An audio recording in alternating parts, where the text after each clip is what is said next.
दर्शक बंधु एबे पीएम किसान सम्मान निधि योजनार 20तम किस्ती टंका नहीं आसीगला एक बड़ खुशी खबर मिलवाक जाऊँगी 20तम किस्ती टंका सरकार देले बड़ खुशी खबर राज्यर समस्त चाषी मानक पे आसीगला एक बड़ अपडेट केउं दिन मिलिबो 20तम किस्ती टंका एवं केतेବେଳେ जारी हेबो से नहीं बड़ घोषणा कले सरकार। तेबे चालंतु कौन रही अपडेट जानिबा ता पूर्व वीडियो को लाइक करंतु चैनल को न करि आस्तिले चैनल को सब्सक्राइब करी पाखर थिया बेल आइकन को ऑल सेट कर रखंतु एवं वीडियो को निहाती एबे समस्त को शेयर करंतु। दर्शक बंधु सरकार सूचना अनुसार पीएम किसान सम्मान निधि योजनार 20तम किस्ती टंका जून 2025 मासर प्रथम किंवा द्वितीय सप्ताह मुक्ति पाए बोली आशा कराଯାଉଛି।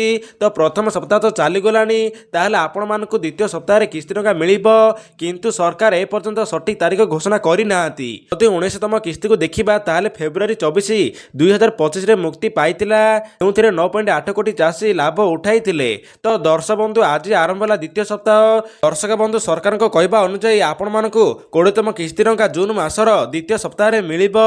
तो 15 तारिख भितर आपण मानकु एई टंका मिलिबार संभावना रहिछि। एथि मध्य समस्त मन प्रश्न उठी जे मानक सीएम किसान राशि मिली से कौन ये टंका मिलिबो कि। तो दर्शक बंधु जो मैंने भी सीएम किसान टंका पाइथिले समस्त को ये टंका मिलिबो किंतु किछि शर्त पालन करने को पड़िबो। शर्त गुड़िक है निज जमी निज नाम थिबो आधार बैंक खाता संजोग संपूर्ण थिबा चाषी मानकु एई टंका मिलिबो एवं जो माने ईकेवाईसी संपूर्ण करछंती सेमानकु एई टंका मिलिबो। तो दर्शक बंधु जदि आपण माने ए सब शर्त गुड़िक पालन करछंती ताहाले निहाती भाबे आपनकु द्वितीय सप्ताह भितर एई टंका मिल जिवो। तो यह थिला आजर एक बड़ अपडेट। जल्दी वीडियोटी भल लागिछि किंबा इनफॉर्मेटिव होइछि ताहाले वीडियोटी को लाइक करंतु चैनल को न करि आस्तिले चैनल को सब्सक्राइब करी पाखर थिया बेल आइकन को ऑल सेट कर रखंतु एवं वीडियोटी को शेयर करंतु।